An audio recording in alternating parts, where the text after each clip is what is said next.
Mesdames, Messieurs, bonsoir. Merci de suivre le Flash sur RTI2. Tous les 15 novembre, depuis plus de 2 décennies, est célébrée la Journée nationale de la paix en Côte d'Ivoire, une institution de feu le président Félix Houphouët-Boigny.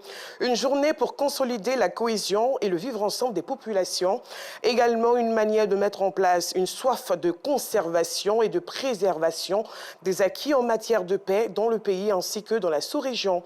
Peu de personnes savent l'historique de cette Journée de la paix et les motivations. Nos reporters sont allés à la rencontre des sachants afin d'avoir l'idée réelle de cette institution. C'est un reportage à suivre dans le 19-30.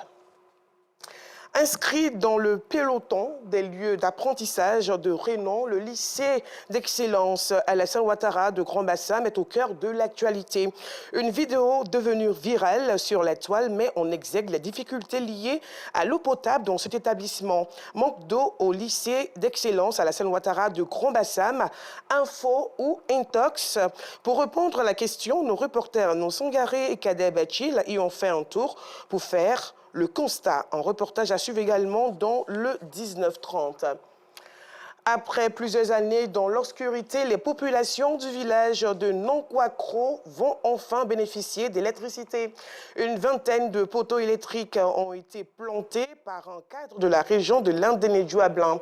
Cette initiative vise à contribuer au développement du village de Nonkwakro. Assidon Diarra y était également, son récit dans le 19h30. Nous poursuivons pour la 3e rencontre du conseil municipal de Cocody sur les 7 points à l'ordre du jour. Un seul a retenu notre attention. Il s'agit de la lutte contre l'insalubrité dans la commune.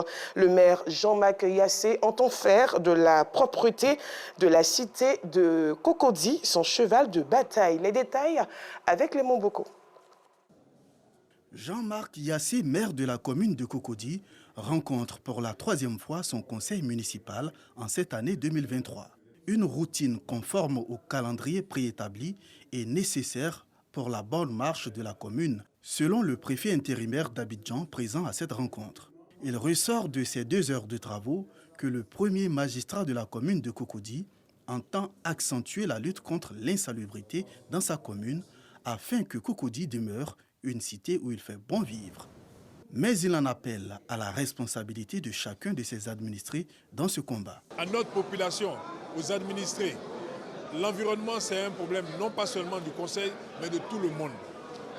Tenons notre environnement propre et sain. Ne jetons pas les ordures n'importe comment en se disant c'est l'autre qui va ramasser. Non. Faisons un peu plus preuve de civisme et puis de vivre ensemble. Sur les 63 conseillers municipaux, seulement 9 étaient absents à cette rencontre.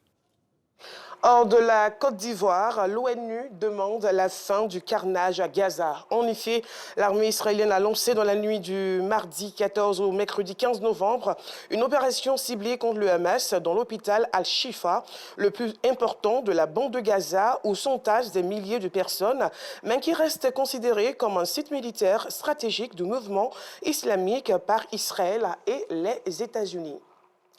Et pour finir, en Birmanie, 75 civils tués et 200 000 déplacés dans la nuit de combat dans plusieurs régions, annonce l'ONU. Les combats ont éclaté le 27 octobre dans le nord de l'État Shan, près de la frontière avec la Chine, dans une attaque lancée par une union formée par l'Armée nationale de libération Tang, l'armée de Narakan et l'armée de l'Alliance démocratique nationale du Myanmar.